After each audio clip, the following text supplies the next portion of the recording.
imini yesabatha mayibenhle kwabangcwele thabo kaSamboti uNkulunkulu lisekhona ithemba akapheli ngawe hlala ebukhoneni bakhe. Nakho ke imini yesabatha mayibenhle kwabangcwele thabo kaSamboti lobingelelayo kuseni kuyisabatha mhla ka-22 October 2022 siseku 100 years siyangasekupheleni manje konyaka sisasho sithi 100 years wobuNazaretha 1922 lokulafika isabatha ngo1922 sik 100 years walo manje sithi 100 years isabatha siyabingelela mfundisi wenkosi ngihamba namfundisi uJesse Mhlongo. Ake sibingeleleke kuyona yonke indawo la kufinyelela khona lo msakazo waseNanda 88.4 ngesibingelelo sasezulwini sithi ntambama noma imini yesabatha mayibenhle kwabangcwele. Amen mfundisi siyabonga. Kunjalo sithi imini yesabatha mayibenhle kwabangcwele Nanda 88.4 FM uhlelo sikhumbule kuphakameni inamba zakhona uma uthanda ukusithinta lapha ya ku WhatsApp ngoba sisebenzisa uWhatsApp kikakhulukazi inamba yakhona ithi 060 4650345 060 4650345 lapha ya kulayini anginayisho kodwa ke ungayibamba inamba yakhona uphinde uzame nakhona makwenze ithi 031 510 9709 031 510 9709 sisekhona ke namhlanje kulo uhlelo noma esihlokweni besihamba naso sithi usikompilo loMnazaretha namhlanje ke sithi kuyiphatha koMnazaretha kodwa sisaqhubeka khona lapho kulolu hlelo lelo ekuseyiyona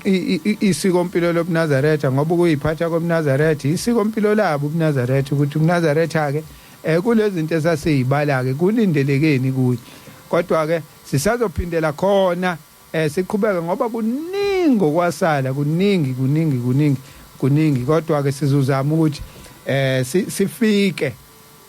la ekutheni kulindeleke khona kulindelekeni kuMnazaretha ngesabatha edlule sakhuluma kakhulu ngabantwana sakhuluma ngabantwana bensimbi sakhuluma ukuthi benzani iliphi iqhaza labantwana sasigxile kakhulu kubantwana ukuthi iqhaza labo ke ebandleni abantwana ilona liphi kungabi nje ukuthi kunabantwana ebandleni kodwa akwazeki ukuthi kahle umsebenzi wabo yini bayafika nje esontweni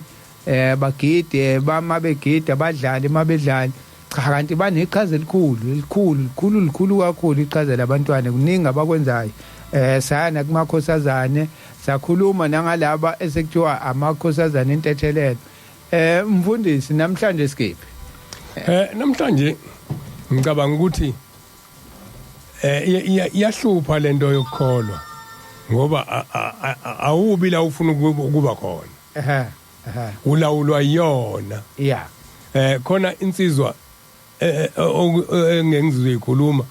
engikhule nazo nezinye ezizingane kumina ubeze bethi sofika kuwena sizothathela indaba ingakho ke ngithi nilalelisise lento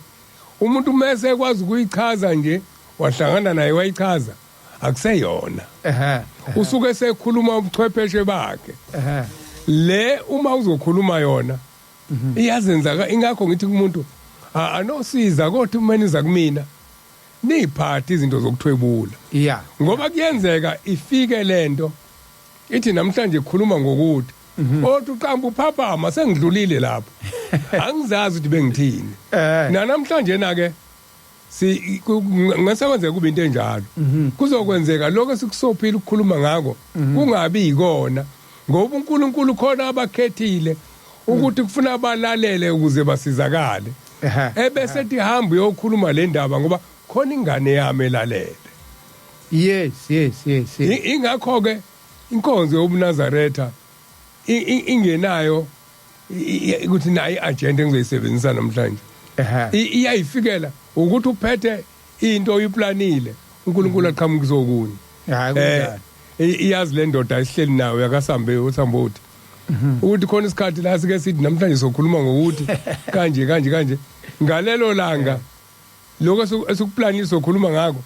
bathule bathi du abantu kodwa mesingaplanela utho bethu abantu namhlanje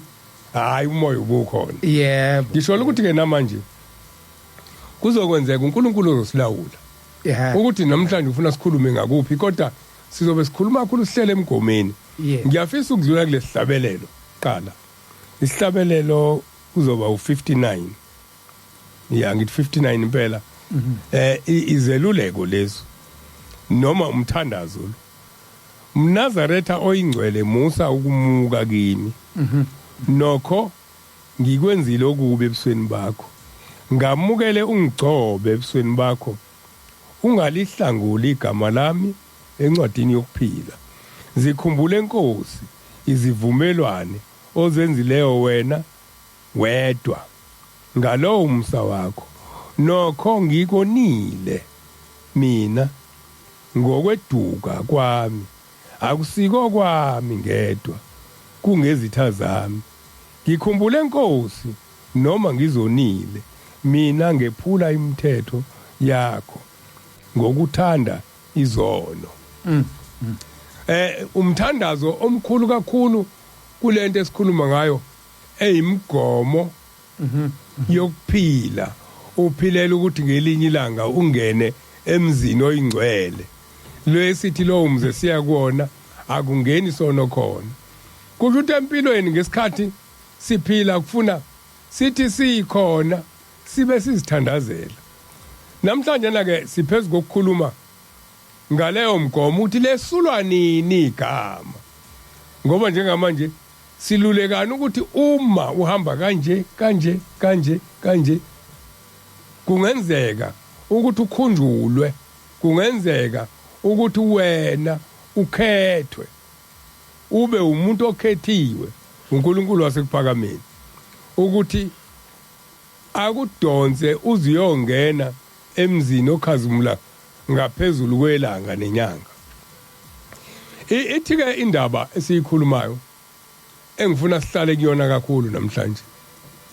sikhulumile ngeqhaza labantwana abancane izoyingenela yona la ukuthi abantwana abenza lo msebenzi uhlobo luni lwabantwana yeah ithi ke incwadi yeSabatha mayifundisisa fundisa indodakazi yakho ingazoni wena ke ndodakazi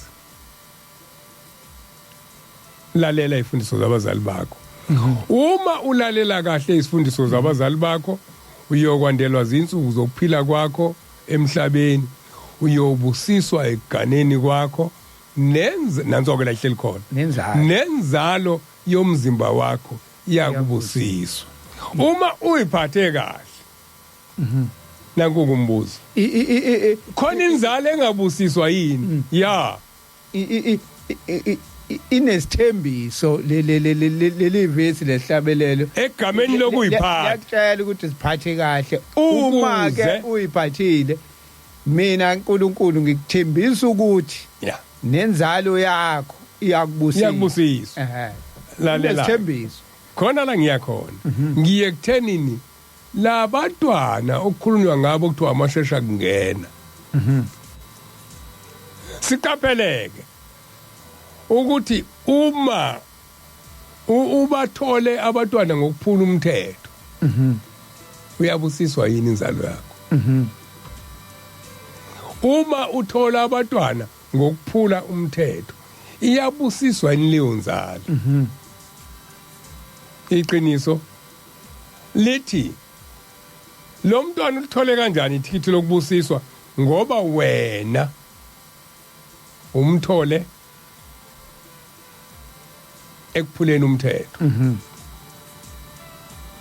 lithi ke iqiniso uma uphula umthetho wathola umntwana uLinazaretha awungeni ethempelini uhlala ngaphandle awungeni ethempelini uhlala ngaphandle. Yeah. Muhleli ngaphandle ayikho lento yokuthi khona isayidi ngiyayikhuluma ngathi endlini yesonto khona inhlayisuthi khona uJamangweni okwamakhosikazi bese kuba khona intaba epheza amakhosazana. Akukho la ngithi ensikeni kule nsika njengoba kunensika endlini yesonto kwakuhlala abantu la abathola abantwana. Yinto entsha. Umuntu methola umntwana kwakufanele angahlala emzini osekuphakameni. Kwakufanele wena njengoyise angabe sakwenzela ukudla. Thetho kaShembe. Ngiyazi ke isikhathi esiphila kusona siye sithi akuyona yini incindezela kona yini ukucindezela umuntu lo. Kodwa Phela esikhathini samalungelo. Umthetho kaShembe namalungelo kuphambene. Yeah. Amalungelo asezulwini athi phila ngemgomo kaNkuluNkulu. Ngakho ke lamalungelo akhona ayasichada noNkuluNkulu. Ingakho ke ngithi lapha yayingekho indawo yabantu okuthiwa nampa abafake nansuka. Umthetho wasekuphakameni. Uma lengane ethola umntwana kanjalo nowesilisa namhlanje into ehluphayo so ngathi abesilisa abanamalungelo uthola intombazane ngoba yona iyabonakala iphethe ingane lo akabonakala iphethe bese bethola ithuba lokucasha kodwa umthetho kaShembe uthi bonke bayafana. Nalo wesilisa akanikwe ithuba lokucela inkosazane enye kungafikile abakubo kwalengane ayonayo bathi kulungile uselungisile zonke imfanelo zala ekhaya uzokuhlawula nayo yonke into nemfanelo zasesontweni wazenza. Bese kuyimandeke ngoba angithandi sikhulume ngathi sikhuluma ngomthetho obekelwe ukuyiphatha kwenkosazane kuphela. Bonke kuyafana. Yeah. Bonke kuyafana. Mfana kayi esontweni uma ethola umntwana engashadile nenkosazane ayiye enkonzweni. Wasiza wayithinta lapho mfundisi ngoba ikibe lapha indaba kuthiwa laba bonile bona yangakhulunywa indaba yabo laba bamonile ke abayonile inkosazane. No umthetho usho njalo. Yeah. Into edala kube njalo asiyikhulume lento. Into edala kube njalo ukuthi abaphathi bomthetho bagcine bengesewona amakholo. Bengasalimeli iqiniso. Yini edala bengalimeli iqiniso? Ingoba imvamisa yabo bangenile emkhubeni yabantu. Manje uma icindezela abafana kanti nawo usiyatholakala ukuthi khona intombazana ayonayo.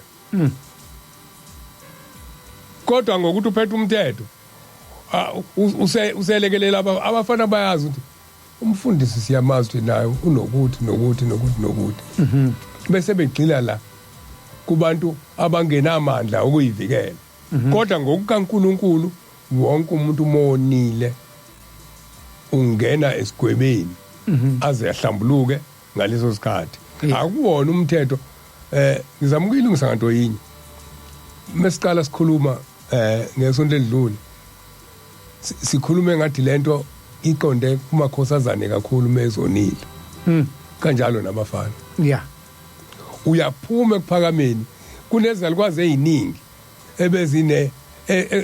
ezizala abafana esikhuleni nabo. Uma abanewethu abadala nabakuthina ngesikhathi bekhulelisa amantombazane emzini wasekuphakameni kwafanele umuntu aphume emzini wasekuphakameni ayohlala ngaphandle. Wayoqasha ngaphandle noma wakha umuzi kwenye indawo ngaphandle. Ngoba ingane yakhe ikhulelisa ingane yomuntu nengane yalo omunye ikhulelisiwe bobabili bayaphuma emzini wasekuphakameni bayohlala ngaphandle ayikho lento yokuthi bazohlala ngaphakathi emzini wasekuphakameni umthetho lo wasekuphakameni lo akazonikwa uma iboshiwe inkosazana nalo wesilisa akanalo ilungelo lokuthi athi sengiyocela kufanele lo uthi umthetho akaze ahlambuluke lo monile ngenye indlela uma unamandla sokufanele umfunele wena ongenani wena mfana muja umwazi ukholwa umfunele ukuthi uhamba ukhuluma nabantu hawu ngiyacela nhlayisuthe usalise ungithathela lo muntu ngona okungenani ngoba ujaheni ujawu nawe ucindezele namhlanje izingane zabantu seyikhuleliswa umuntu uyambona umuntu ngakusasa na ingane iyabukela emgidini uhlanganiswa nentombi into uyishiyile layo nini icala lelo liphezulu kwabaphathi balomthetho kaNkuluNkulu nalento esho abantu mebeshumayela siyacaphucaphuna ngithe sikhuluma ngomgomo kodwa manje sesigcina singena kwezinye indawo eyisemqoka futhi nazo yebo khona into esho abantu mebeshumayela khona indoda engijwayele ukuyilalela ebengijwayele ukuyilalela ethi awukwazi kuba noqhwasha akubungibhekela lapho encwadini yomshado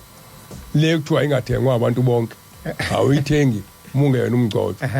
encwadini yomshado lapha ekugcineni kunenkulumo ekhona akuwona amazwi omuntu lawo amazwi kaShembe uqobo lakhe encwadini yomshado encwadini yomngcwabo kukhona nemshado khona wonke umuntu uyaboshwa ngomthetho uma onile kodwa uma sebekhuluma abaphethe ngoba nabo banako ukonakala sokugcina kube ngathi umthetho ula kumakhosazane kuphela ayo indaba yomshado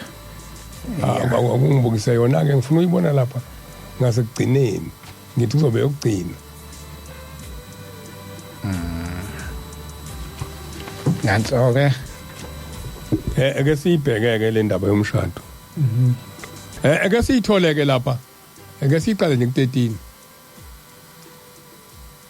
impendulo yendoda mayithi angiyukumlahla lo mfazi wami uma engenzanga okubi nenye indoda ngichaza isihloko sika 9 endabeni yomshado sichaza ukuthi imishado mbili kukhona owabantu nokaNkuluNkulu abafundelwa abantu lezinto ngoba abantu bafuna ukuwola sichaza ukuthi imishado mbili kukhona owabantu nokaNkuluNkulu owabantu uyavuma ukuba uthathe umfazi wesibili esekhona lona oqala okaNkuluNkulu kawuvumi ukuba uthathe omunye umfazi esekhona lona mayithinta leyo ndaba mfundisi ungikhumbuza ubaba uMkhize laba esike sibe nabo sibadlale la ubaba umpostoli uMkhize sizozama ngesonto elizayo ukuthi iphathe le ndaba yakhe ngoba usoyithintile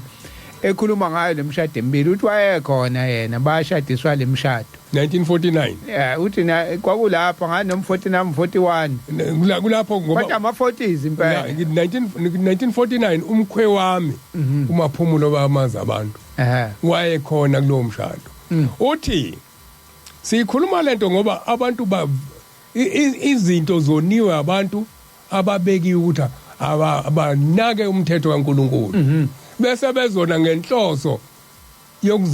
yokwenza intando yabantu athi umuntu unonkosikazi wethu noqhwasha kodwa la ithi lencwadi umshado kaNkuluNkulu uthi umfazi munye hayi nokuthi bathi unoqhwasha bathi wena uqhwasha ngiyakhumbula inkosi uthi ngoyaze yabuza yathi kushuthi nami nguqhwasha nansi inkinga ithi ke indaba umkhwe wami umaphumulo uthi wayezoshada nentombi yakashange umkhwekazi wami. Yeah. Uthi bathi mebefika eparadise bezohlanganiswa inkosi la. Uthi ayisithi ke nina abafana namhlanje ngifuna ukukhuluma nani.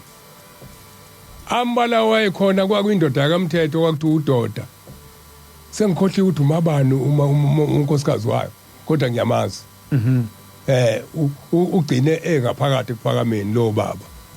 Umthetho udoda. Uthi ke inkosi yasekuphakameni. Ngifuna ukunibuza ukuthi nishada umshado kaNkuluNkulu noma nishada umshado wabantu na?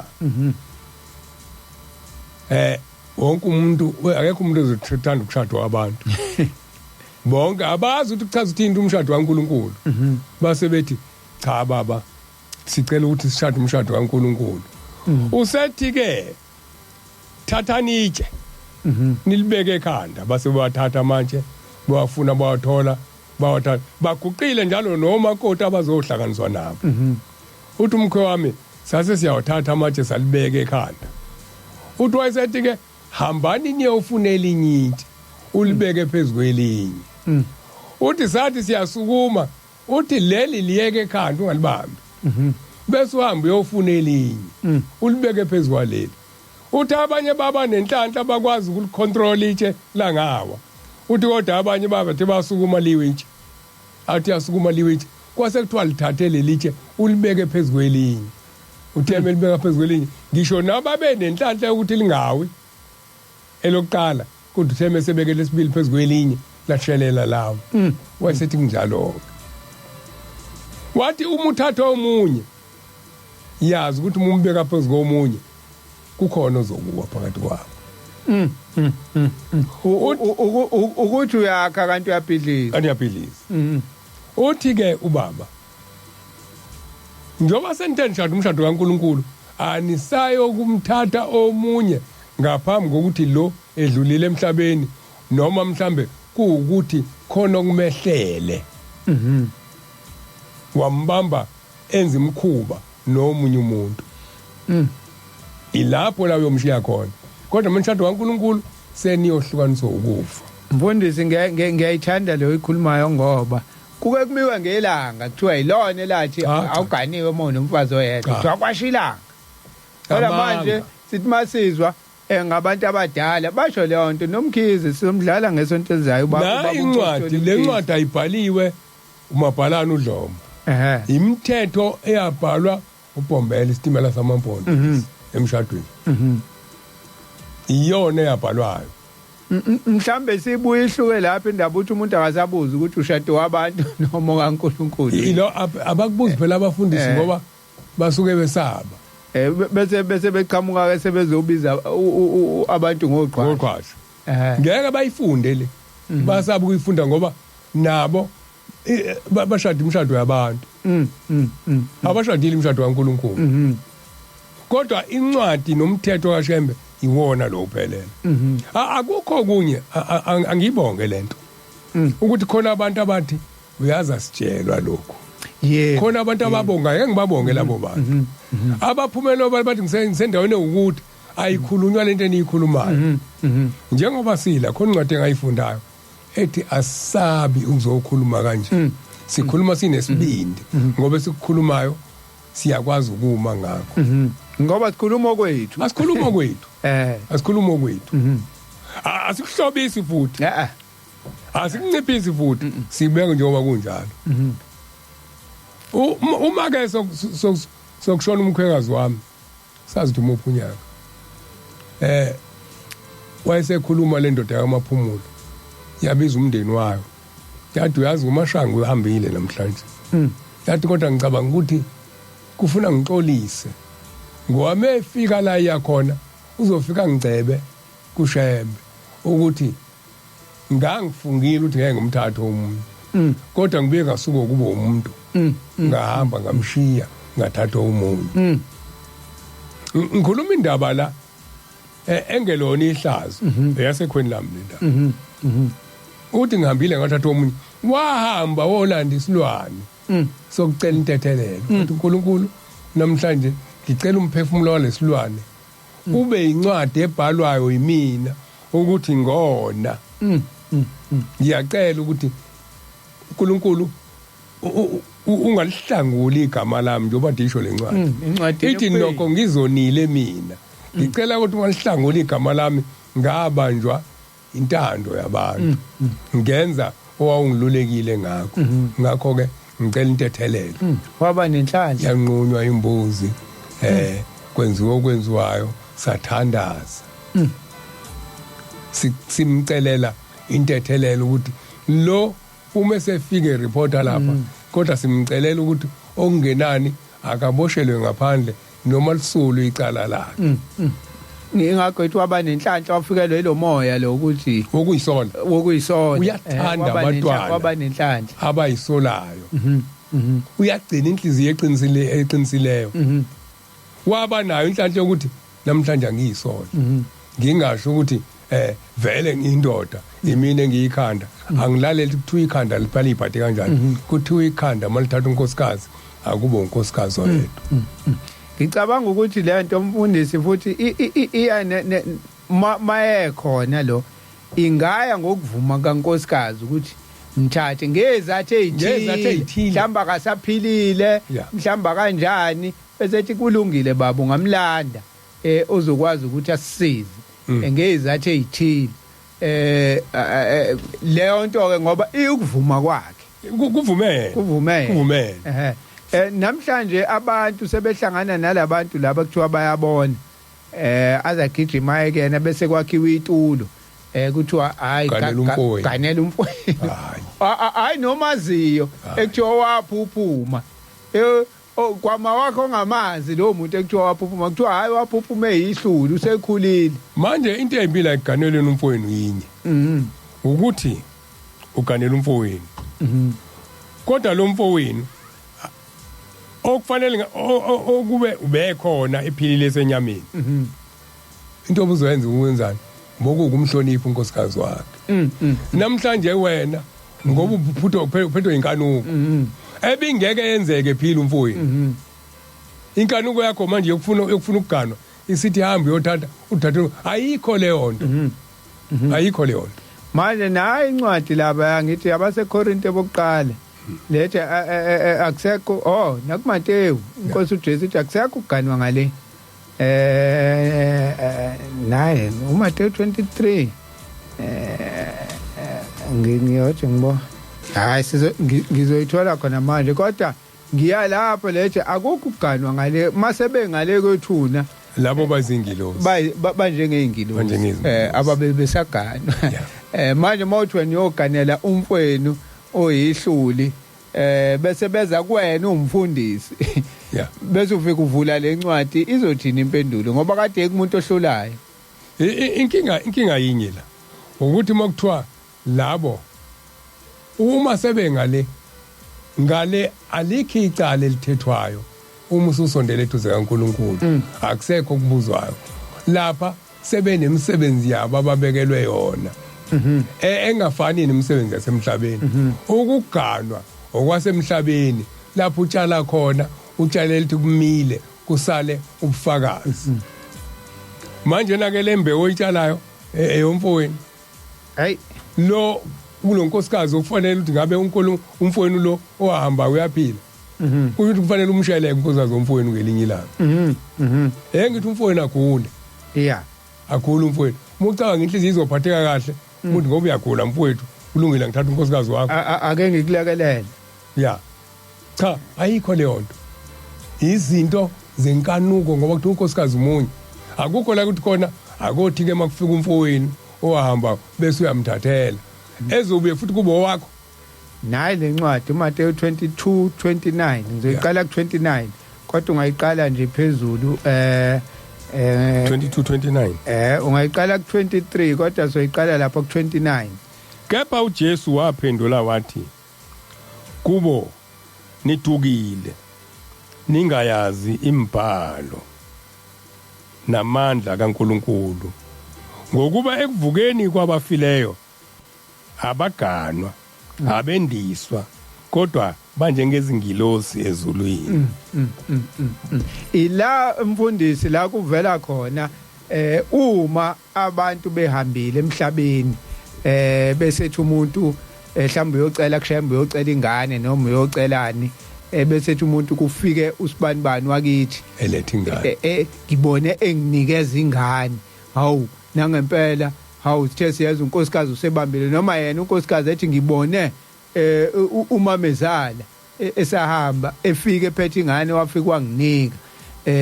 kuthe einsukwini ngayisola ngoba sebenjengeengilosi uNkulunkulu useyakwazi ukubathuma ukuthi benze imisebenzi yasezulwini ufikile wacela kwase kuthiwa bani mhambisele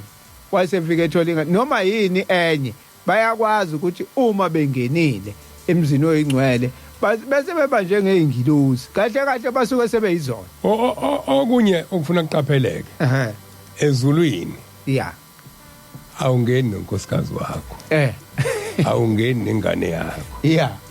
manje uma uganela umfowenu akuganela umfowenu wena okuthiwa akaganiwe bese uganwa umuntu ozokwenza kabi ozokwenza kabi phambi kaNkuluNkulu lo mfowenu uzophuma ezulwini azohlala nomuntu owonayo ngoba phela uhleli ngale ezulwini wena usugana isixhayixhayi yes lesixhayixhayi kuthi kuzofanele aphume ezulwini azohlala nalesixhayixhayi yes ngokomoya sixaka wena la sixake wena uphila awudukane umfowenu cha umfowenu uhleli ngale usegada ukuthunywa uNkulunkulu usezulwini ngisho mina nonkosikazi wami uma sidlula emhlabeni imisebenzi ebifana kuphela ezosiyisa ndawonye siyakwazi endaweni engafani siyakwazi kwenza endaweni engafani manje kwenzeka kanjani ukuthi athi umuntu esezulwini noma umfowethu oboshiwe ebesethi angumganelwe la uzoganwa inkosazana eziphethe kahle ngicabanga mfundisi ukuthi sidala ukuthi sekunabantu abanamandla okubona ezulwini asebekwazi ukuthatha imphefumulo bathi bayigeza sizobageza bese sibafaka ekhaya sobangenisa le hisopho okukhulunywa ngayo la uthi uyabheka umuntu umbheka ihisopho ithengwa ngisiphi isitolo akazi ithengwa ngisiphi isitolo kodwa ugeza abantu munye ogeza abantu yes siyakocela kuye munye ogeza abantu sibanikelele sicele kuye sinikela embengeni sicele ukuthi ithi inkosi yasekuphakameni ithi njengoba kuvula incwadi ukubhalwa kabantu encwadini yokuphila nibhasope umuntu oyenenhliziyo embi ningamfaki la encwadini yokuphila iyona ikhuluma ngesibabonayo kusakuya incwadi yokuphila kangakanani ke ubusuthi wena uzobageza uyobafaka ezulwini manje ngeke ngibe nombuzo ke futhi lapho mfundisi ukuthi uma ushambe lo muntu embophi efike ngale waseyaboshwa yeah bese kuqhamuka umuntu athi yena uyamkhipha unamandla angakanani ukukhipha umuntu oboshiwe ushambe angamvumelanga ukuthi angene ezulwini ngezathu ezithini wayethi ngizokubamba mhlawumbe athi sambothi ngizokubamba ulinda umhlongo kuyoze kufika umhlongo kuyima indaba yakho seyilungisa la bese kufika umuntu athi cha mina ngizobalanda osambothi ngibageze kodwa ushamba ungimisile wathi ngifuna silinde umhlongo kuyoze kufika umhlongo phela indoda kunkosikazi mekukhala idimoni kuyena dubani wena uthi mina ngiyindoda yalonkosikazi njengoba uzama ukumkhulula wena cha itshela ushembe ngilinde itshela ushembe ubani wena ngishiya ingane zakhe ngiyifuna la naye ngimfuna la ngoba sasithakatha naye kusho indoda ushembe ethi uyikhipha esikhogweni busy uyishange walking stick uyayithandazela uthi phuma moya omubi phuma uthi moya omubi cha shembe uyadlala manje wena umuntu usukwazi ukuthi mina ngumthandazi ngugo angithi sebegoqa abantu kukhona umuntu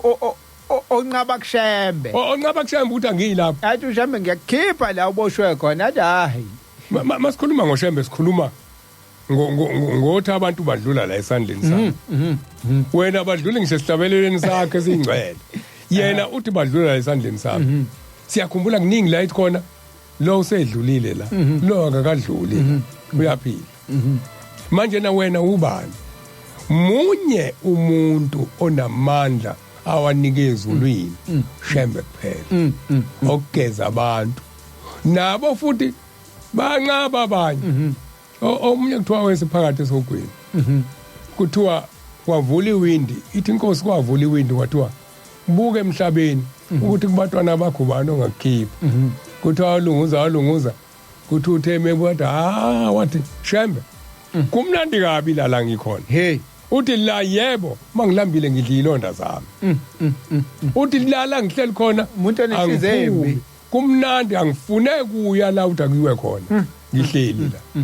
manje ubani onamandla bese kuba khona umuntu athi mina ngizobageza ngibafake ekhaya yonke lento ekhulunywayo yogogo nomkhulu okuthiwa sakogogo sibanibani sakomkhulu sibanibani into yasemhlabeni ayiyona kaShembe abayazi abantu ingakho omunye eqeda ukuyenza lento kube kuvela isiga nje ekhaya ngoba ulanda imimoya engenandawo phambili wabuya yena wazoyibuyisa wazoyifaka la ngoba angikholwa ukuthi khona umuntu ongangena kulomuzi ekuthiwa ukhazimula ngaphezulu kwelanga nenyanga bese yavuma futhi athi angibuyele emhlabeni yokwenzani ngoba usefike nje la kuthiwa khona kokuhlupheka kholutho abuyele emhlabeni la kuhlusheka khona ya uyabona yinye into efika isihlule kakhulu ile yokuthi sazi ukuthi thina uma yesontweni izinto oyiphiwa uNkulunkulu imoto umuzi omuhle yinye into engaphezulu nazo zonke oyoyiphiwa uNkulunkulu okuyofuna ibonge na izizukulwane sakho ukuvuleka kwamasango omuzi oyingcwele ngoba amasango okuphakama lapha amasango uma uthi wena usizi alisona isibusiso usizi lwesiqalekiso kusho ukuthi uJesu Kristu ngesikhathi ebethelwa esiphambanweni wengasekho uNkulunkulu kodwa sizwa kuthiwa emveni kosizi lokuboshelwa esiphambanweni wabonakala sehleli ngasesandleni sobunene sikayise namhlanje sifundisa ukuthi uma uhlupheka akekho uNkulunkulu kodwa incwadi engcwele ikhuluma zonke lezi ingakho abantu abaningi okusidukisile ilento yokuthi khona izinto ezithintekayo izona izinto ezikhombisa ukuthi khona uNkulunkulu eduze kwethu kuba njalo athi umuntu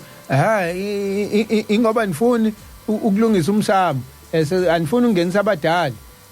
bese kukhombisa izinto eziphathekayo ukuthi buka mina yabo manje siba nebhanoyi lento umuntu odlala ibhanoyi buka nayi imali buka sinemali thina join nawe kuthiwa joyina ke lapha kogogo kena bezongenisela abadala ukuze ube nje kodwa ayilast lento yabo no inkinga yayo yinye inkinga yayo yinye ngoba ithi insizwa akaGumede ngelinye ilanga yayifika esiphingo umfundisi uGumede uthi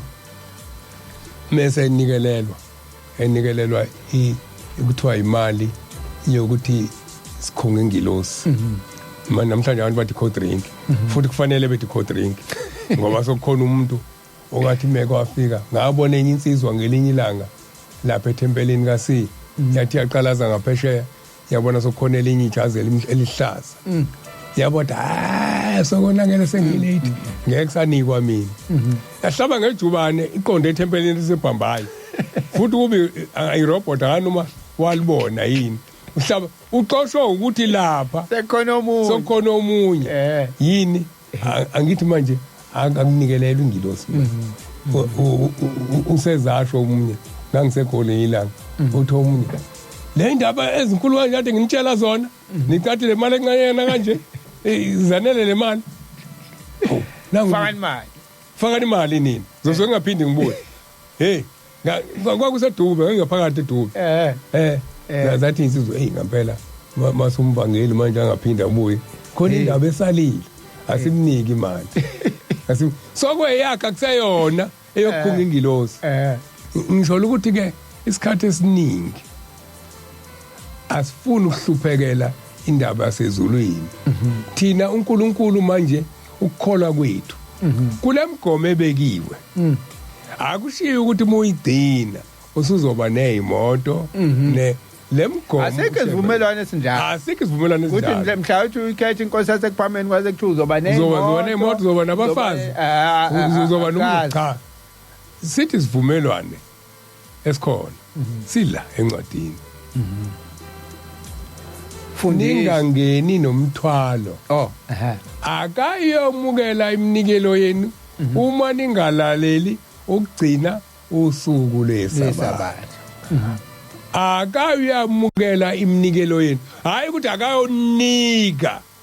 izinto uma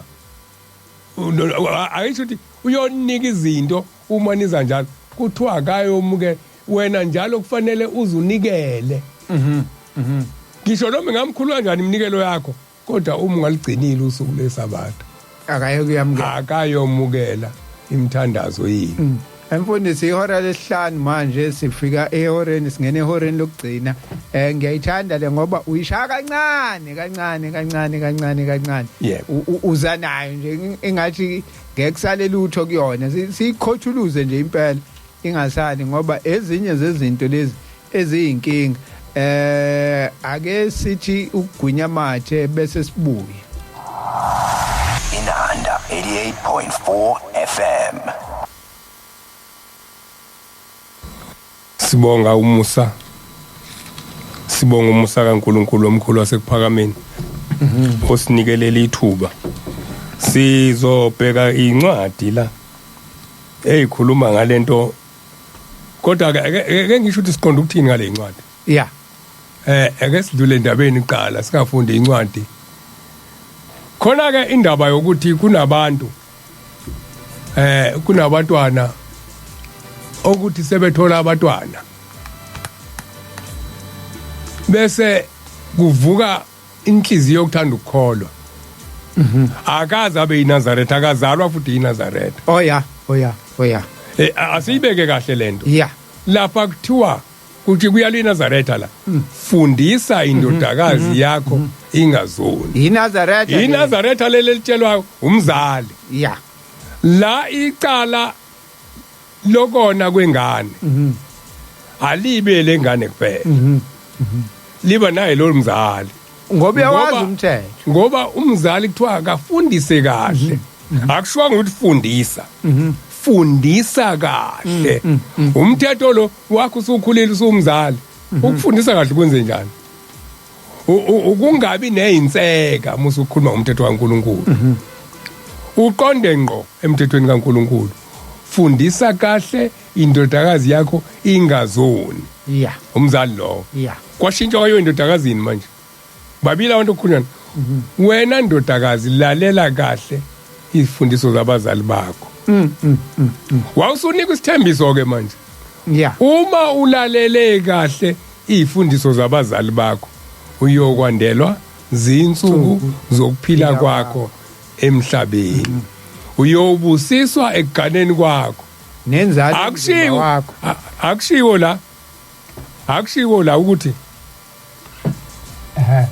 akushiwo la ukuthi uyobusiswa ekuzaleni kwakho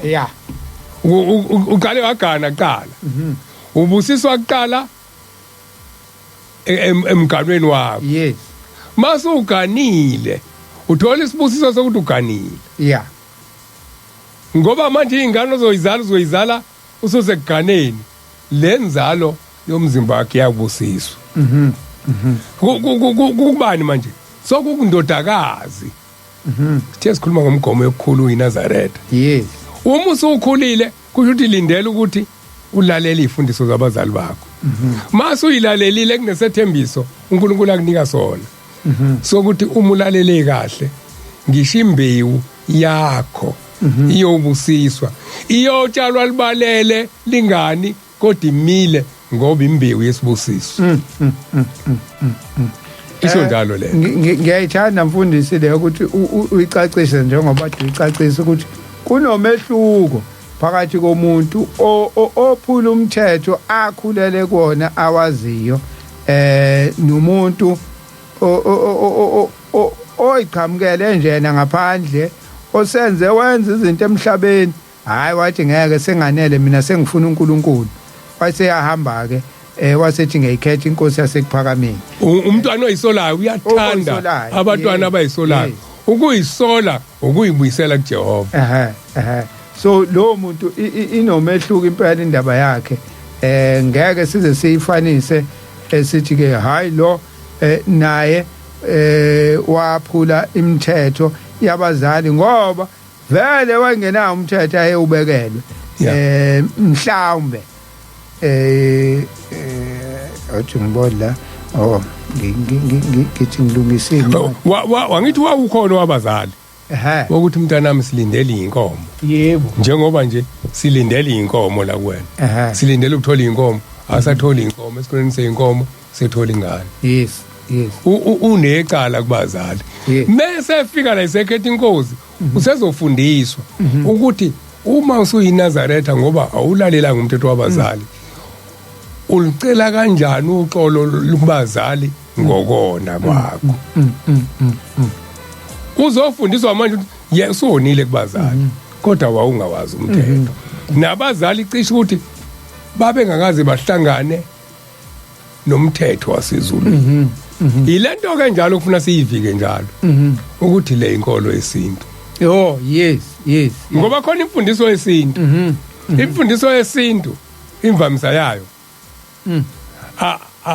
Ayigcili izifika emfundisweni kaNkulunkulu. Ijwayele ukugcina ku round ekhaya nasegcekeni ekhaya. Ayichabi indlela ezulwini. Ifana lento uyabona unemfundiso yasekhaya kuphela. Uyafana nomuntu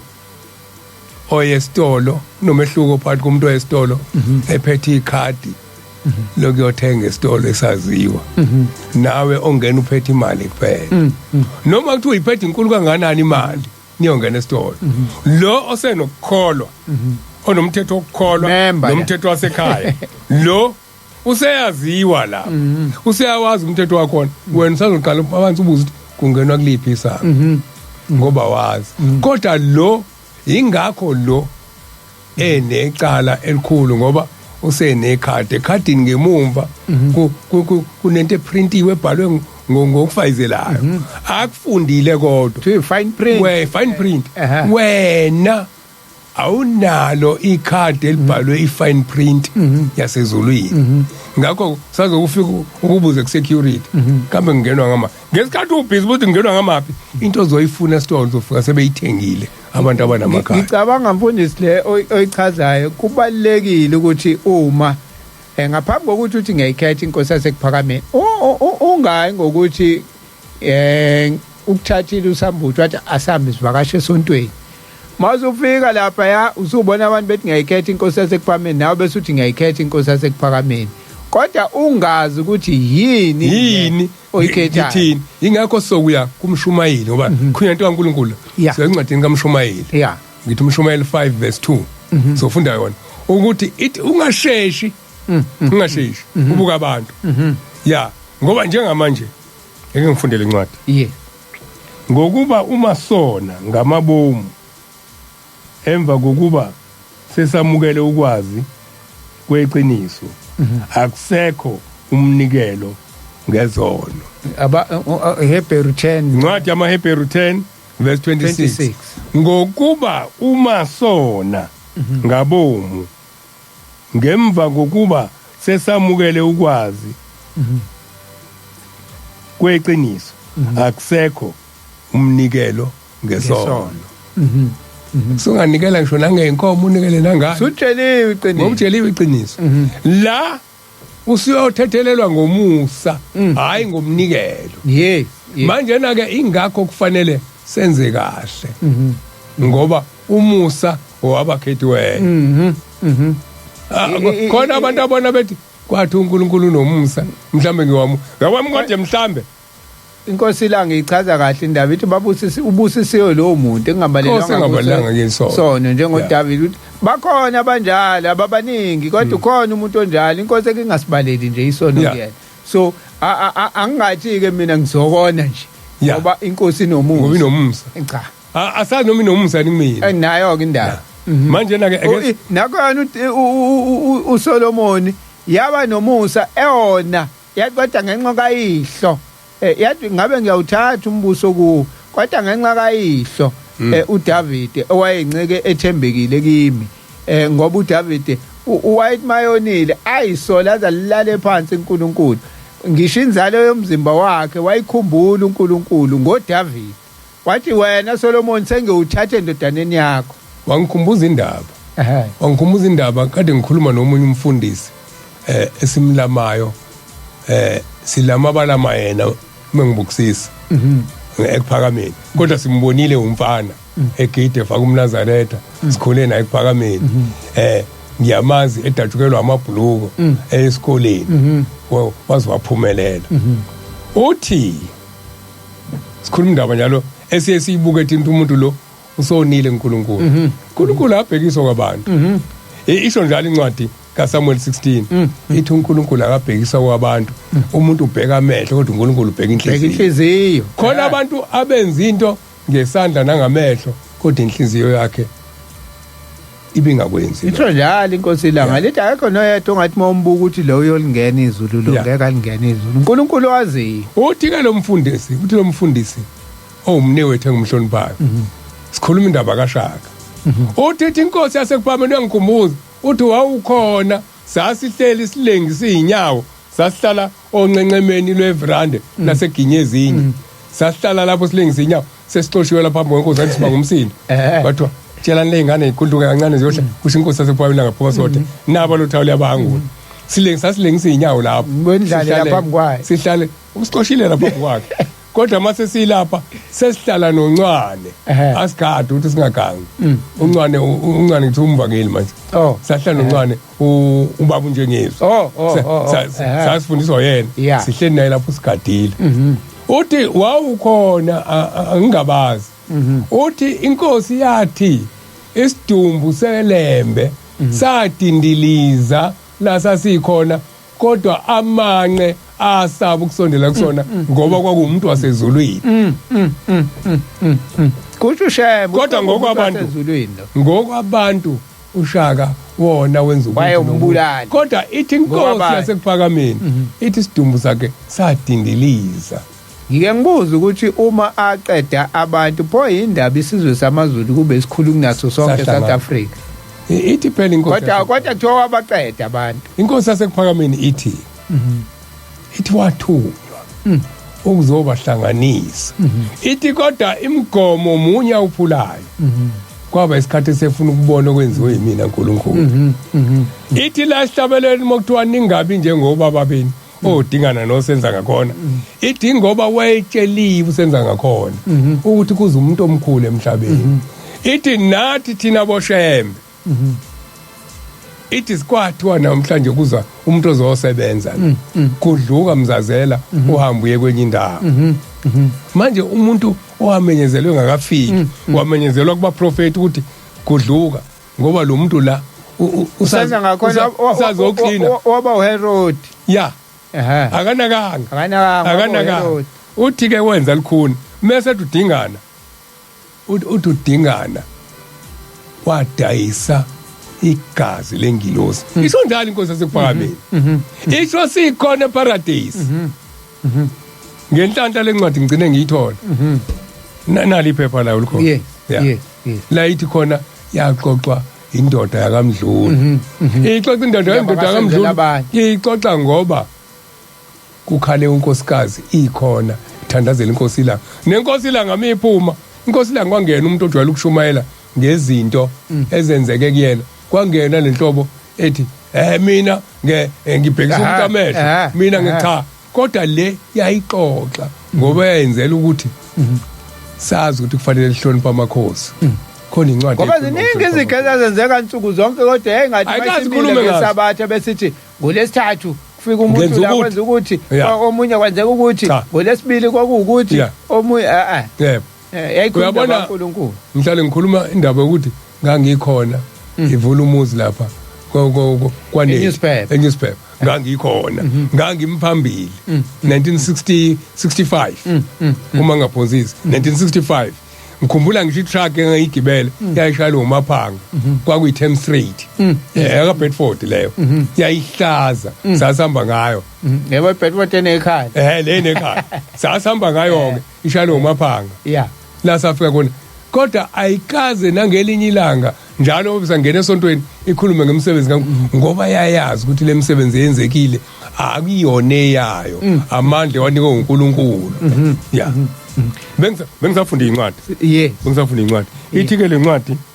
ngokuba uma sona ngabomu ngemva kokuba sesamukele ukwazi kweqiniso akusekho umnikelo ngesono manje ngifuna ukusho into eyodwa ke khona izingane engathi zayibuzile la zithi uma ke ufika eMnazarethi yes usuthola umntwana yes kungabe nawe kufanele ufika nomntwana lapho unendawo lapho wena uzokhetha inkosi wena ufana nomntwana ozoyisona uzokhetha inkosi uzokwamukela umthetho ithi incwadi kaMshumayeli uMshumayeli 5 engifunde yona yeah incwadi kaMshumayeli 5 ngathi kuzoba u2 verse yeah Shumayeli 5 usacinga lencwadi ake ngibuke la ukuthi ngikhumbuza abalaleli ukuthi sikhona ku Facebook page othi sikhumbule kuphakameni sikhona ku Facebook page othi inanda 88.4 FM ungakwazi ukuthi ushiye umyalezo lapho ushiye comment noma yini nje le ekuthintayo ngalolu hlelo ungabhala lapha sinayo samukelo Dlamini ngiyambona lapha sikhumbule kuphakameni nangu Mahamutsa naye ngiyambona hawo Mahamutsa hawo owasekhaya wena sihlezi sinawo kukumdungu khona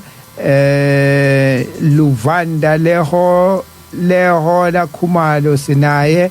lapha sikhumbule kuphakameni Khayelihle Nkosi hawo Khayeli hawo na uvukile siyabonga uSandile Ngwane ukhona uMuzi Zulu ukhona Dumsile Magaye naye ukhona lapha ya kusikhumbule kuphakameni sophinde sicheke futhi nangu babuhlongwane khona eNewland East naye uthini babuhlongwane lapha ya othi ngiqale nje ngimcheke ukuthi uthini babuhlongwane uthi mina sabatha ibehle kwabangcwele siyabonga babuhlongwane siye lapha ya masibuya sokwinanda 88.4 FM awuqhubeke nayo umfundisi ithi ke lencwadi yeah kaMshumayeli 5 khona lento ekhulunywa umfoka Sambodi ukuthi ungathi uhamba nabantu bese uthi ngibone izintombi ezinhle ngiyikhetha inkosi yasekuphakameni ungazi ukuthi kuchaza ukuthini usuyabuya ngesabatha elizayo usuzwe into eziningi la uthi hawu mina ngeke awukakayizwa umgomo yokukhetha inkosi yasekuphakameni usuvela wathi ngiyikhetha inkosi yasekuphakameni ususithathile isifungo hey uma ukhetha inkosi yasekuphakameni ukhetha ukuba umntwana kaNkulunkulu yeah ukhetha ukuhlala endlini kaJehova kuze kube sekupheleni kweinsuku zakho mawuphuma usukuphuma wedwa awusaligqokile ibhantshi elizokuvikela emvuleni nelizokuvikela elangeni usunqunu muphuma ithi ke lencwadi engifuna ukuyifunda ungabi namawala ngomlomo wakho nenhliziyo yakho mayingasheshi ukukhipha izwi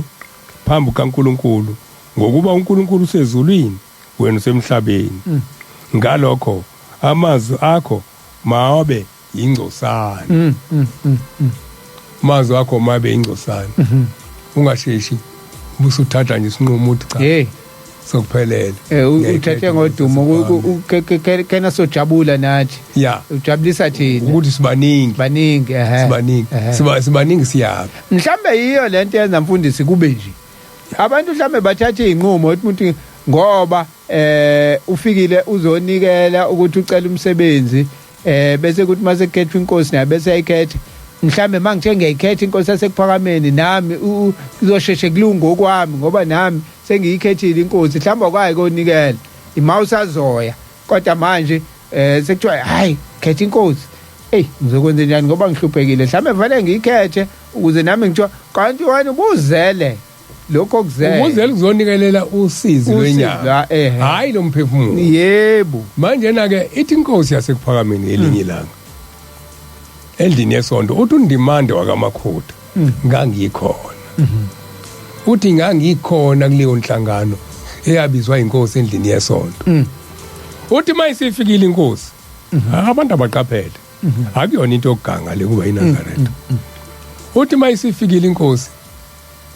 isithi akuvalwe eminyango kuyavalwa eminyango kugcwala abantu. Uthi undimande sacathi ngabe senziwani namhlanje. Umuntu wakuvalwa eminyango kubizwe wonke umuntu noma inhlayisuthi kubizwa inhlayisuthi kwakuyinhlayisuthi yodwa angabona bonke abantu. insizwa kuphela la Kwakwabaphathi bemizi. Uthi wayesethi ke bonke abantu abazalwe abazala bamaNazaretha abami ngalapha base bemi. kwenza lento kade siyikhuluma uthi kunomehluko Wayesethi abantu abafika begula la ekhaya basinda abame lapha base bayasuka bamakhona. Wayesethi abantu abalalela intshumayelo indaba kaShembe bayithanda bengaguli bengazalelwe la bayithanda basebethi ngingaphila abami lapha hlonza igaba ezintathu. Uthi utheme sehlukanisile wayesethi nina enafika ngigula angithi nasinda bathi yebo baba sasinda amen. Wathi lalelanike nihlaleleni manje la hayi indaba sezulwini. siyahleka nje kodwa Badideka. ayihleki isikwakunzima ukubuza. Wathi ngiyacela nina Akuyona into enafika ehlekiswayo. ngigula nasinda buyelana emakhaya senakuthole nina nizofuna ukusinda ngenyameni ngithi baba kodwa kani kuthiwa kwavula umnyango yasiyawuvala inkosi. Yayisithula futhi ngasholo utho kulaba abanye yathula nje baphuma ayihlalela lapha ayihlalela nami kuthiwa kwaphela imizuzu eminingi bephumile. Yasithi ke nambeni yolunguza eminyango ukuthi basekhona nilabantu abaphumile. Kuthiwa kwatholakala abambalwa bemile phambi komnyango. Yasithi inkosi babuzeni bameleni. Bathi ke bona baba safike sasinde enyambeni kodwa asikwazi ukubuyela emakhaya ngoba ikhaya lomphefumulo la nomphefumulo wathinteka kuthina. Ngakho ke siyacela ukuthi nathi usalusa sinika indawo yemphefumulo yethu. Kuthi ababembalwa abasala abanye bahamba ayivele sihleli nje nala sijwayela kabi usijwayela sifunani kuyena bashiswa kwendoda ukuthiwa kwathi kunikelwa indoda ayiphethe kuthiwa iphethe isheleni osemkhulu isheleni kuthiwa itheme ubaba mesizofika ngiyona inkosi ilanga ayisithi kulungile egodukani manje kuthiwa memeza egodwa ukuthi ati awusinda isheleni wami wasinda isheleni wami. Manje na nalabantu baphuma baningi abantu abababaza imisebenzi yenyama eyenzeke kubona kodwa umsebenzi kaNkuluNkulu ayithintanga imphefumulo yabo. khona nokuthi ngihleli nje sengihlalele lezi zinto anginika zona angibusisa ngazo sengisaba ukuthi mangase ngihambe mhlawumbe uzoyithatha lezi zinto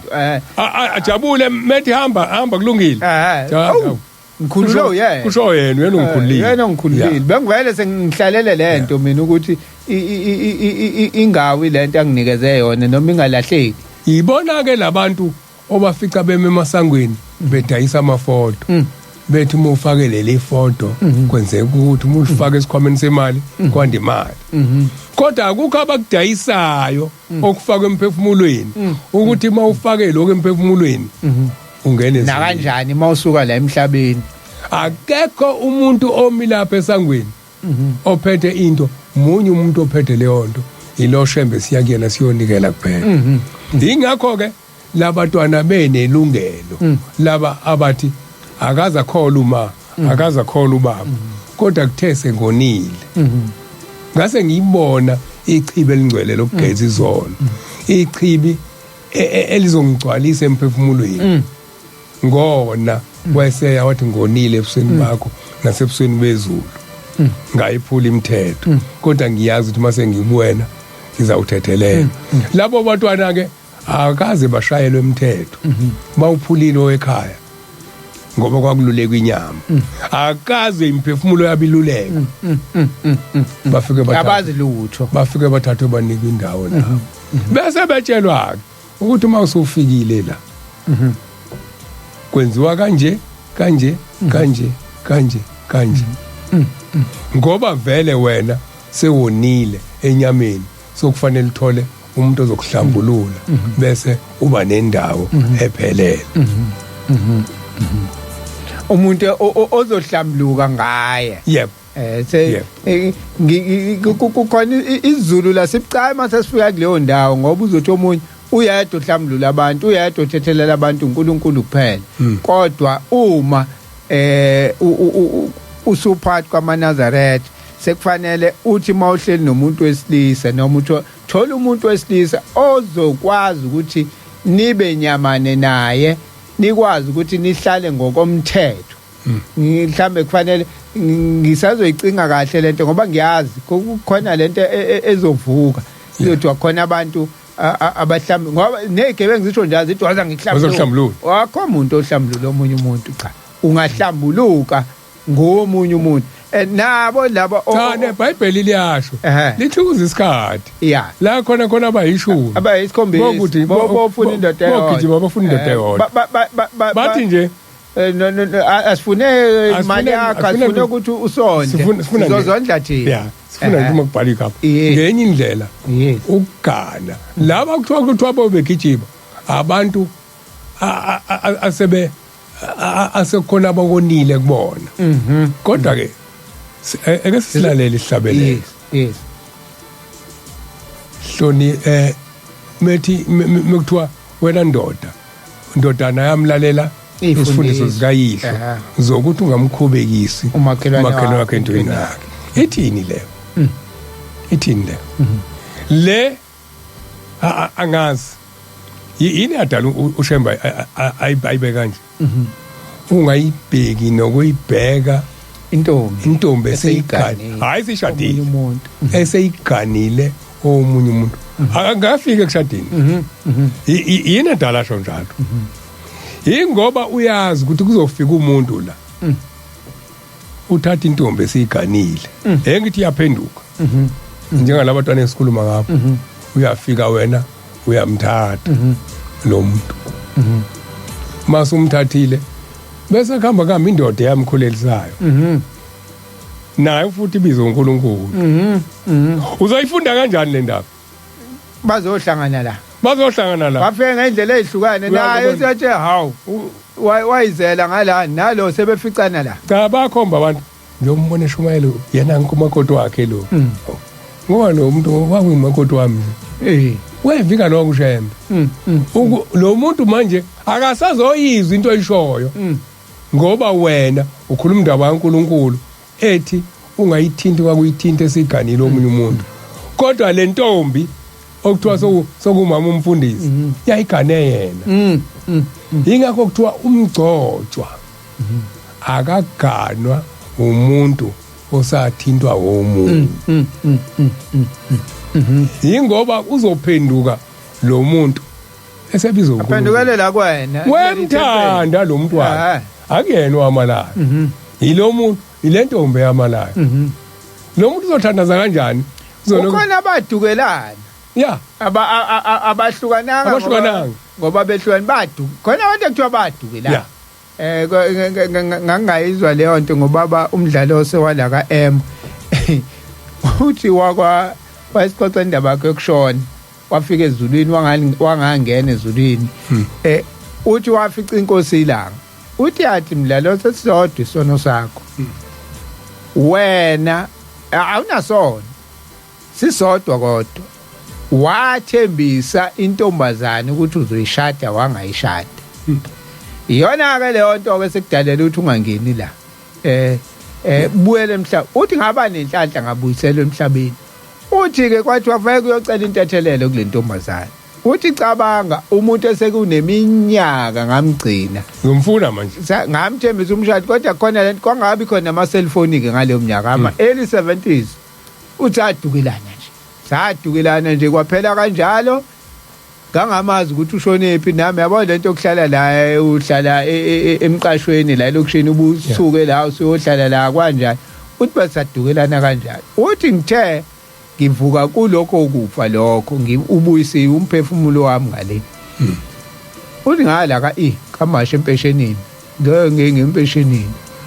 uthi ngithe mangithi qhamuke empeshenini uthi ngihlale ngize empeshenini usahlangana kanje nayo intombazane iyadayisa la empeshenini uthi kwazi wakade seyihayisa yahayiza kwacaka abantu uthi hayibuka ikhehla liyenzani intombazane uthi ayisencane futhi intombazane nje kusho wayethandela intombi isencane naye kodwa ke wayibamba ngalawo manga wazwayithembisa ngisho umshado kanti uzobuya ayishiye ngobusoka uthi yahayiza intombazane yathwala izandla ekhanda hawu mhlanose wena uthi kwaze kwasondela abantu ukuthi hayibo webaba uyenzani ngani uthi hayi akenzanga lutho hawu pho yini hawu hayi yasehlisa umoya ehlisa umoya uthi hayi yasiyasho uthi hayi hawu baba ngangithandana naye ngangimthanda kanje kwazi wangithembisa ukungishada kodwa wabuye wangishiya manje sekuvuka leyo mjulu uthi hawu nanga umdlalosi hawu wangenza yabo ukuthi iyaze yashiya ngisho abazali sithembeke yena ukuthi kanti uzobuya ayishiye aphinde lokho uthi wayeseqala ke sekhuluma uthi hayi nami njengoba ngilana ngiyakufuna uthi ngase uthi ase sihlala phansi uthi ngathenga udrink uthi ngase ngixoxa nami bese ngihambile mina icala lami nje ngibuyisele lona kuthiwa mina ngona kuwena ngicela ungithethelele ethi hayi mdlalo sekulungile ngiyakuthethelela hayi nami sengaba kanje isinane ingane nanomunye umuntu uthi saphinde sahlukana kanjalo naye so ngikiwulo lelo show mfundisi ukuthi inkinga ngempela lento ngoba uma sekuthiwa ke usuthathile umuntu umgcotshwa ngempela kanti njengalento kaMdlalosi badukelana abantu ukube bahlangana ke ephethe inkonzo sebezohlangana la manje ephethe inkonzo bazothula inkonzo memeza umuntu ekhaya yeah yes manje na ke le ndaba esiyikhulumayo isemqoka kakhulu kodwa abayinaka abantu khona enye mntakaSambuti wake wayithinta le kamakoti wami kusho ikhehle enganeni oh yes asale sedlula nakuyona kwakusho ubaba umkhize asale sedlula nakuyona ukuze ayivumelekile la ebuNazarethini ukuthi umakoti wami usho enganeni intombazana hawu nangu makoti wami usho njalo uthi lamyala impela inkosi ilanga ubaba umkhize lathi mkhize ke njoba wayimene nje izitolo zelanga uthi wayimene nje izitolo uthi noma kufika ingane la ungayidlalisi ingane uyiphi usweet uthi umakoti wami lo ngoba uma uke wenza njalo uthi kube sekubhalwe ezulwini ukuthi umakoti wakho lo uthi kuzokwenzeka lengane ikhule ingamtholi umuntu ozoyishada noma ozoyithatha ezomgana ngoba kuyona sekubhala ukuthi iganile lo ibukayo inaleso sithunzi sokuba umkamuntu kodwa yena umkamuntu ngoba wena wathi umakoti wakho uthi ke uma usuhambile emhlabeni naye yangathatha uyovela kubhalwa icala hayi wena wayithembisa umshado ingani wathi umakoti wakho lo yingakho nasemhlabeni ingasathathwa umuntu ngoba uyumkakho kwabhalwa ukuthi umkakho lo wathi ningaboyidlalisa ingane zamantombazane ngokuthi wona lamakoti wami hawu umakoti wami lo cha ululekwa inkosi ilanga ululekwa ubaba umkhize inkosi ilanga useluleka thina ke nathi ukuthi le nto size singayenzi angithi ke sikudlulisela lokho into eyodwa ukuthi abantu abakusho namhlanje kwakuyinini inkosi ikhuluma lokho namhlanje ngizokuthuma umkhulu ulale nomzukulu wakhe hey iyona lemkhubo kamakoti wami kuvuka imizwa ukuthenga imizwa akuvunyiwe ngomthetho kaNkuluNkulu eyiningi izinto ezenzeka namhlanje uShembu wakhuluma ngazo kudala ngoba kukhuzwa le kamakoti wami nje ingoba imizwa inale yandoda engabizwa ngegama layo khona manje uzothi makoti wami ingane ayisakwazi ukudlala eduze wakho namhlanje omkhulu kunomkhulu abagcwele ejele ngakho ke uthi ushembe lo mdlalo uyingozi washo ingaqali ingozi hayi namhlanje bangaki abantu abalele emajele nezingane zabo kade ngibona ngilalele ezinye zalezi zinto uzala izingane engenasibusiso ingane ifisa unina afe ngoba isithandana noyise wayo ifisa unina wayo oyizalayo afe yinenza lokho izingane esizala uNkulunkulu angabibikho muzwana ifikayo ngoba inaso isibusiso akulona icala lezingane yes icala labazali ngoba uthi uNkulunkulu wakuvikela usesemathunjini ngamama wakho kodwa uma ungene ngephutha angekho uNkulunkulu lawo mathunjini ngoba sikho isibusiso uthi ke namzukwana ubelethwayo akakushiyanga uJehova uma ke unecala lokubeka leyo ngane kuleyo ntombazane imuphi uJehova ozokuza afika abusisa ukuzala kwakho imuphi uJehova ozobusisa lengane ozoyizala bese sola ingane cha asingasola ingane uyabona le ngane egcwele emahlathini lezo esesiyinika amagama amasha zizogcina ziyisizwe esongena sithathe nenkani yonke into ngoba ziyimisebenzi yobumnyama obenziwe yithina indaba ikuthina indaba ikuthina ngoba okuxakayo asikhulume le okuxakayo namhlanje amasonto akhona yonke indawo khona isonto esitimeleni khona isonto etaxini khona isonto ebhasini khona isonto yonke indawo kwathi sekukhuluma umthetho kaNkuluNkulu kwase kwandubonakala zathi yini kwandamasonto kwandukonakala zathi yini inkinga amasonto andile ukuze siphikisane nomthetho kaNkuluNkulu iwona amaningi lathi siphila ngaphansi komusa siphila ngaphansi komthetho phikisane nomthetho kaNkuluNkulu namhlanje salanda amalungelo ithi inkosi yasekuphakameni imikhuluma ngokujoyina epolitiki uNazaretha ithi imithetho eshawa lapha imvamisa yayo imithetho ephambanayo noNkulunkulu namhlanje uNkulunkulu akanabo ummeli ngoba thina sivuma imithetho athi uNkulunkulu izinto athi uNkulunkulu ayengenzi siyayivuma ngoba sincenge ukondliwe esiswini thwananga amalungelo manje na ke lesizwe esondliwayo uzophuma umphefumulo siyofika esithini sibe sithi sabafundisi ngomthetho alikho ibandla sengezwa kuthiwa ukufika umuntu kahulumeni lithi sicela ungangeni la ngoba inkulumo yakhe iphambene noNkulunkulu alikho ibandla elishondayo ngike ngayisho ku asilungiseni uasilungiseni bengisho ngesonto edlule ngithi mina bengisho into efuzele oyishoyo umfundisi ukuthi waba nesibindi uJohane wancamela ukuthi azanqunywe ikhanda ngoba wamqonda eRod wamtshela wathi wena urongo uphethe abantu kodwa wena ukwaze ukuthatha umfazi womuntu wamtshela wathi ayenziwa le nto umbuso bazothina abantu yabo so namhlanje kodwa abafundisi abakwazi ukumqonda uhulumeni ukuthi cha lento ayishoyo akusiyo asikwazi ukuthi wena uthi lamalungelo thina sabafundisi asambe sikhuluma ngalento cha ngeke size sikwazi manje na ke umthandazo omkhulu uthi intando yakho mayenziwe emhlabeni njengoba yenziwe ezulwini asuyeke uma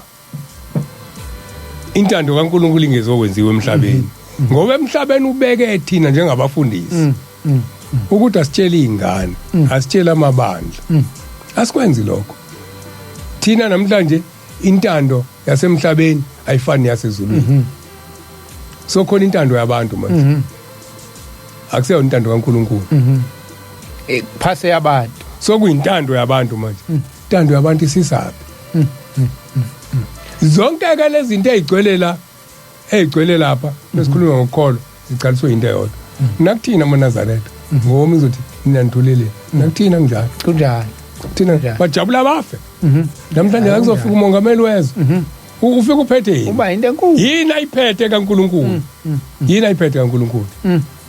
yini ayiphethe kaNkuluNkulu sishumayele ingaba kaliphethe izwi afika ngakuthini uliphethe kanjani izwi uliphethe ngentando kaNkuluNkulu yini asize singabahlalisa mabefika ukuthi cha ake siqale ngala ake siqale ngala madoda before uzufike ngesabatha sizile ukuthi ufuna ukuze kodwa ake siqale ngala kuba kwenza izinto esizilungisayo bokufanele mebefika ngokwami lokho bokufanele mebefika sicela ukuhlala ngaphandle sisonto eqala siqede ngoba wena uphethe yonke into ephambene nentando kaNkuluNkulu futhi okuzele la akuhlangani nalokho akuhlangana lesiyenza manje siyenza manje ake sisabathe mase siqedile ke bese uyaza nalento wena uzenyangeni wena ofika mase kunikela uzenyangeni uzofuna isikhundla wena mase kunikelwa afika ke unikele ke uNkulunkulu kodwa njengoba nje wasonta nje uzophambana nalesihlabelelo mawuphambana nesihlabelelo uhlaleleni phakathi kweziphambana nesihlabelelo akekho ufuna ukwenza lokho sijabula shaya izandla niki ihlale phambili sijabula shaya inyanga yezulu kwakusenhlangakazi ngiyakhumbula kwaqhamuka umfundisi umwelasa anomuntu umfundisi ubahamba nomlungu bamkakhe phakathi beze uyaphila lo wabona uyamkhomba futhi uyaphila hey hayi baba umlungu uqhamuka endawo ezweni elithile mufika kubo bohlasa phambili nawo ahlale lapha emumva wahlale emumva ngikhona enhlanga wahlale emumva yes wayimela into yazezulwini namhlanje sesithi mhlambe ngoba naka sinayo indlu yesonto angikhumbuza umshumayeli maphumulo yamkhumbula maphumulo eyibufu ebuhleni inyanga yezulu it was nayingasaphumi 93 lapho nje uthi umaphumulo nayi inkosi ikhipha imbank njengoba inikelise imbengini ingaphili kokubanda futhi kulezo insuku ingaphumile ngempela yasikhipha imbank kwafika neNdiya lizonikela ayike India masinikelisa la imbengeni lithi India hayi mina funa ubona lo shembe mina ngize kushembe uphi ushembe kanti hayi nikela la wena lithi India hayi ngeke mina funa buka yena mina funa lo shembe ke ngiyajwayela ukungenela phela manje hayi ngiyanizwa nina abantu bakhe ngifuna yena mina kuthiwa ngize kuyena linenkinga nenkosikazi ngeke ngisayiqeda le ndaba hayike uthi umaphumulo size sibote egcineni ayikho lento so mase sibuyisela imbenge ngaphakathi ke asambeke Ndiya bangene ngaphakathi uthi athi siqhamuka kanti umile ubaba la ewindini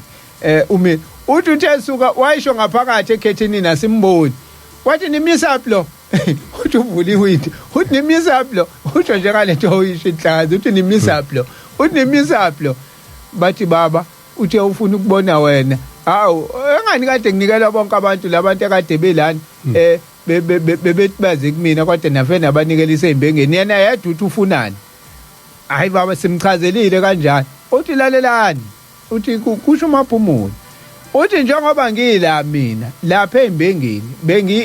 ingilozi ezicela bilapha embengeni mina ngila ingilozi ezicela lapha embengeni hayi mina manje uma ke njoba nginike nina ngathi nina akothi umuntu mayifika nithi inkosi imbusisi ingoba ingilozi ezicela iyona ethatha izicelo hayi nina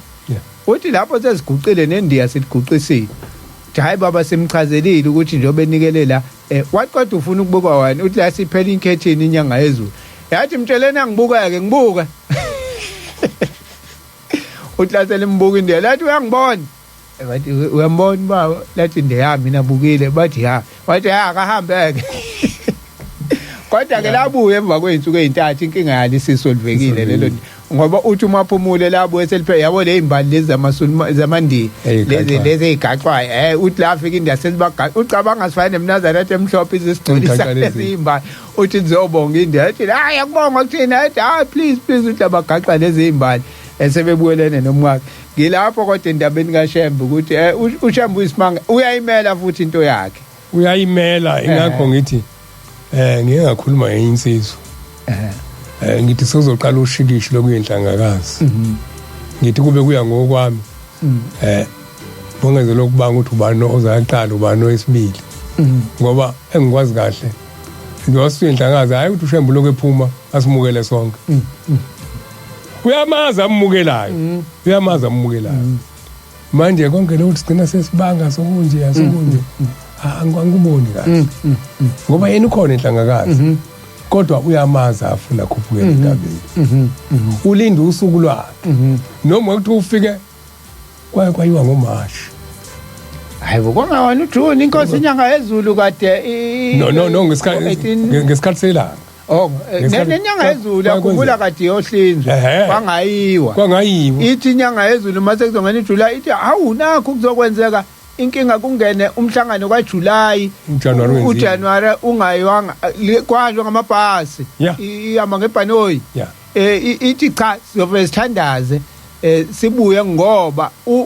uShembe wenza izivumelwano ukuthi kanye ngonyaka uyobaletha abantu enhlangakazi noma sekuJune manje akuhanjweni kuyofika ekuthandaze kubuye ngoba kuyogcwaliswa isifungo asenze uShembe ukuthi kanye ngonyaka angiyazi ke le kaMacho isho ya enkosini ilanga ngani kwakhona isifo sazivimbile kwabe kusayiwa ngokuthi kwakuMashi impela kodwa kuyogcwaliswa isifungo ngoba sithi isifungo kanye ngonyaka njengoba nenyanga yezulu yasho ethi hayi ukwenziwa isifungo manje ngeke ungene uJuly ungangenanga lo amhlangano singagcwaliswanga lesa sifungo ukuthi fanele abantu bayovezwa enhlangakazi mfundisi ngiyabona ukuthi engathi manje semoyeni nje akusapheli kulokuthi vumbu kodwa kuvuleka amakhabethi kodwa konke engiyibongayo la ngibonga ukuthi namhlanje khona umbuzo awusele wendaba yeLembe ngicathi cacile kubantu lonke indaba yeLembe iphelele nje ukusemqa ukuthi iLembe nangene Zulu sesiyiphinde kwaze kwayikathathu le yeLembe kunanda 88.4 FM nangu Pastor B Ndlovu uthi number plate yosuku Exodus 35 verse 1 ngosuku lwesikhombisa kwenzeka imisebenzi engalo gcina usuku lwesabatha kunalo abanye abasebenzayo abangagcina lolu suku umbuzo uthi olwabasebenzi yini lolu suku awu amen koMnazaretha amen siyabonga Pastor B sifisa Ngcobo ngawuthanda umbuzo ukuthi kungabe siligcina ngempela na usuku lwesabatha njengokwemibhalo Nonhle Ncube amen umuntu osekhethe inkosi kumele alandele imithetho yebandla futhi azihloniphe ngiyabonga kunjani impela masukhethe inkosi sengiyaphuthuma nje nami la ake ngiye ku WhatsApp machingching machingching hayibo machingching ngiyakubona kodwa wangavula nazo ke machingching nangithi #13 years best quality frequency #isikhumbule kuphakameni #imini yesabatha ayibenhle kwabangcwele ngikhona nami emvuleni akwanjelani eminyango 426 Menier Mfundisi Imhlongo kanye no Menier Sambothi ngiyabingelela e-studio nakubalaleli beledo mina ngibona sesililahlile isiko lokukhulisa izingane emakhaya ethu nasemphakathini esiwakhele mayelana nokuziphatha kahle kanye nemigomo yebandla uma sizokhumbula izimiso nemithetho eyibekwe emabandleni yayanzele ukugwema ungcoliseka kwebandla kanye nendawo leyo esuke ithathwa ngokuthi ingcele kwazise kuba lukhulu ukuyibuyisela esimene ebikade ikuso ngenxa yokungcola esuke isikukho uNkulunkulu wasekuphakameni abusise izindlebe ezilalele amen from Machingching Sibiya awusotobe eDurban North odabuka kwaNongoma eDabazi area kwashumeka emtholweni isigodi King of the radio the original hey Machingching abubhala kahle into yakho nje noma inganingi kodwa ifundeka kalula kabi hayi siyabonga Machingching ubhala into clean nanko omunye umyalezo la imini yesabatha mayibenhle kwabangcwele abamkhonzayo uShembe amen from Maklimane Mthiyane eDriefontein oThongathi siyabonga eDriefontein siphinde la nansenye message hayi mina nhle kwabangcwele akasayishonga ukuthi ubani lo ngithi ngiyabheka akasayishonga kodwa nje uthi mina enhle kwabangcwele siyabonga ya hayi sikwazile ukuthi sikhathule la ku WhatsApp sesikhathulile ngibheka kokugcina la ku Facebook siyaphuma manje mfundisi siyabaleka mfundisi isikhathi hayi sesiyaphika sekuyimzuzwana emini nje Mahamuza nanga uthi ukuthula engikhona ngilalela eMasgrave siyabonga Mahamuza lapha ukukhumbula ekuphakameni nelisiwe Ngcobo nginani kulesi sifunde lungani Brekador ameni umuzi Zulu uthi namuhla siyoboshwa ke siyabonga kubaba umfundisi ngezeluleko zasezulwini busani ngoboti siyabonga omdala weinsuku amen hayi ngithi sesikhathulile akekho sele mfundisi ake sibonge omdala weinsuku sithi inkosi mayivumile futhi siyophinde sihlangane ngesabathe esizayo sibonge ku Canon SA ngaba nisizwe emoyeni kuba uCanon akekho lokho emile impela abheke technical producer wethu mase siguga athi hayi vukani nibe basha la indawo ngaba nisizwe emoyeni maze uCanon nje hayi angikho mina uyoqhakazisa yonke lento iqhakaza ilunga bese siphuma emoyeni sibonga kakhulu uCanon SA fundisa sivalelise ake ngivalelise kodwa ngaphambi ukuthi ngivalelise ngiyabonga khona indoda engiyibongayo eyangibeka kuleli izinga lokungasabi ukukhuluma la umfundisi izulu la ekhona sahlangana ndaba ezitha ngiyabonga izeluleko wangitshela ukuthi ningalona nikhuluma ngezinto ezenzeke kubantu eke ningene nikhulume into ekulesihlabelelo wathi yonke into ekulesihlabelelo ndaba ezitha ngohlale kubonga baba siyabonga ingqalabutho leze inamba mfundisi inamba 060 61 31 515 bangangithinta nominini abantu 060 61 31 515 umfundisi umhlongo lo inkosi yomusa inibusise nibe nesabathe elihle no amen Thaboka Sambothi inamba 076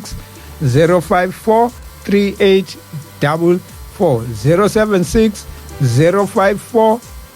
3833 sengithi 44 076 054 3833 inkosi yomusa mayivuma kusasa sikhumbula asilungiseni 6 ntambama kuya ku9 ebusuku sobe sinawo Queen Rejoice kusasa yes sibonga kakhulu inkosi yomusa ibe nani abayinkozweni ihambe nabo abangaphilile inkosi yomusa bakhumbule ibaphilise nami ngingagula izolo mfundisi ngagula ngayingane kwane kushonilanga namhlanje ngiphila cingo ngani ngoba umdala weinsuku uvumile asixolele ubabhlongwana khona into ayibhalayo yengane ingane kuthiwa isibusiso cha uqinisile ubabhlongwana noma yipi kodwa uthi ushembe uyobusiswa eganeni kwakho nenzalo yomzimba wakho uyobusiswa sifuna ukusho yena siyikhuluma mhlambe ngesonto elizayo iqhaqisa ukuthi icace babuhlongwana soyikhuluma ngelizayo siyabonga mfundisi